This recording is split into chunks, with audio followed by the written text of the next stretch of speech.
Hi guys, today in this video I'm going to go over the tools that I use to solder my jewelry. This has been something that you guys have been requesting a lot, so I'm really excited to get this video out for you guys. I'm just going to go over all my favorite tools and specifically everything I use to solder rings so that you guys can get started on your new soldering journey, which you guys are going to have so much fun on. So let's get into it.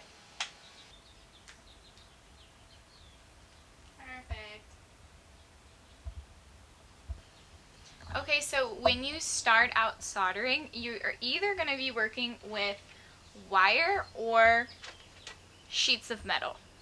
We're going to start with wire. It's just simpler and easier and a more beginner technique into getting yourself into soldering. Working with silver sheets takes a lot more work, a little bit more time and a lot more money, so we're going to start with wire. So the next thing that's really important for soldering is having good files. You're going to be using these files to get off the solder. If you have a chip in your wire, you're going to want to use it to sand it out and just kind of buff it out. So this is super important for the beginning process of making a ring and also the polishing stage as well at the end. Now the third thing that we're going to discuss is your jeweler's saw, which is really important because this is what you're going to be using to cut your wire. If you want to use sheet metal, this is how you would create your bands and all that good stuff. So I will link a good one for you guys as well. And then with the jeweler's saw, this is going to bring us into our next tool. And one of my favorite is your bench pen. I actually found this one on Amazon, and it comes with the bench pen and a mandrel, which is amazing 2-in-1 duo. You're going to use this to basically saw anything through here and sand some of your pieces. And then the mandrel is what you're going to be using to get the circumference and diameters of your rings. So now we're going to move into everything you're going to use to solder your piece and create that perfect ring. So before we talk about everything that I use to solder my jewelry, we're going to talk about safety. Safety first. And you're going to need a gas mask. This is going to protect you from the flux fumes and just all these bad particles that you just don't want to breathe in. And then to protect your eyeballs, you're going to have one of these cute jewelers. Mine's really foggy, but these you're going to want to use this to protect your eyeballs from any metal or flames or anything getting into your eyes.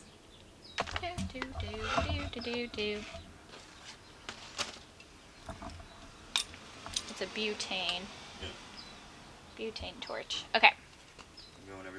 Okay, so the first thing we're going to talk about is what is most important, is how you're going to melt your solder and, or let's start that over. Okay, ready? Okay, so the first thing that we're going to talk about is your torch.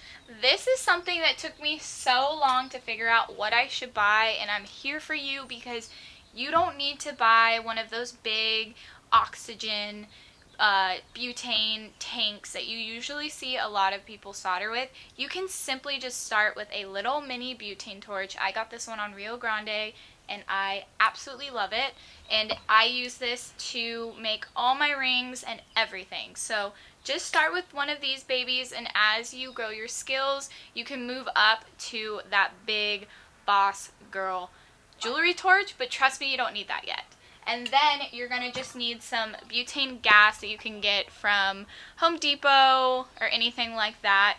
And this is going to be used to refill your torch. Okay, so the solder that I use for all of my rings is an easy solder that I get on riogrande.com, and I will link it below. Again, if you have any specific questions on anything that I'm mentioning in this video, make sure to comment below and I will go into more detail about what each tool or product is used for in the soldering process. Okay, so this is my soldering block. I have one below that is bigger, obviously, than the smaller one, but I use the smaller one to physically solder on, and then the big solder block is just to prevent any sort of damage of my jewelry bench. Also, the smaller block has holes in it, which helps to get the piece hotter, and I highly recommend one of these. It has made the solder flow so much faster, which is definitely key, and I will get into all of this in our next video when I introduce you guys into making a ring. This is our handy flux. This is what you're going to be using to put onto your piece. So this helps the solder flow into the joint, which again, I will get into all of this in the next video. I just wanted to get you guys set up with everything that you need to follow along with the next video, which will be me just introducing how to solder just a nice little basic hammer stacker ring. The next thing is a pickle pot. So this is just a tiny little crock pot situation, and then I have my pickle solution. You put the pickle solution into the pickle pot with some water, and after you are done firing and soldering your piece, you place it into the pickle pot, and this is just a little acid-based solution that will just take off all the gunky grime on your art piece. And then after this is done, we move into the polishing stage, which is what I'm going to get into right now. These next tools are super important for when you are soldering your piece. I use these little tweezers all the time.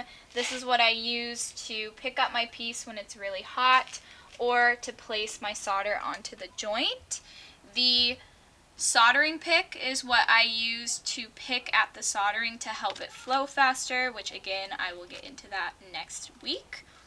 Then next is going to be your copper pliers. This is what can go into the pickle pot. You cannot put steel into the pickle pot. You can only put copper.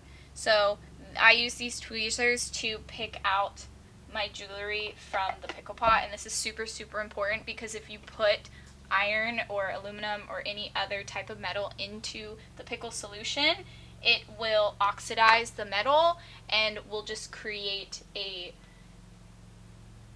will mess up your jewelry piece and turn your sterling silver into a different color, which we do not want that to happen. So make sure that you have these copper pliers, and this will only go into your pickle pot.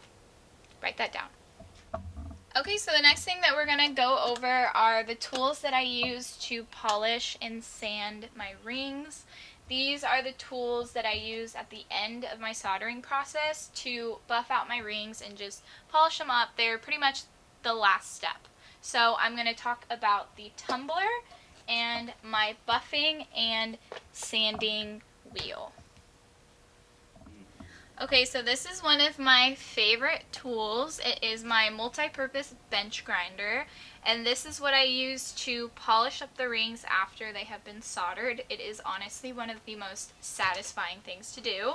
So this is going to be your polishing wheel. So this is my jeweler's compound. I put this on the buffer wheel, and this helps just give that metal a really nice, beautiful shine, which is what you want. And then this side of the bench grinder is going to be your Dremel, and this is what I use to sand the pieces to get the solder off or anything like that. So this is super important to get into the little nooks and crannies of your ring piece to make it perfect and just create that perfect shine. Okay, so my next favorite tool is my rock tumbler. She is newly discovered, and I absolutely love her. By the way, I got both of these tools from Harbor Freight, which I will link to the website. I will also link a similar product on Amazon as well if you guys prefer to shop Amazon. However, this baby is amazing. So what you do is you place all of your pieces into this little guy at the end when you are done soldering, polishing, everything's done, and then you let this thing run all night, and you will wake up with the most shiny, polished, beautiful rings. This is just an extra step just to get that really nice shine, which I highly recommend. It is also so satisfying to pick out all of your beautiful pieces at the end. You will love it so much. It's kind of like treasure hunting, which I love. Okay, so that is it. If you guys have a specific tool or something that you saw in this video that you want me to explain more of or go into more depth on how to use it specifically, comment below and we will do that for you. Also, next week I will be back with another video to kind of show you how to put all these tools to work and make your first ring. Boom. What is this? Iron. Yeah. Okay. Just keep going. You cannot put iron. No, it's not iron. It's Steel? aluminum. It looks like steel. Steels. Yeah. Okay.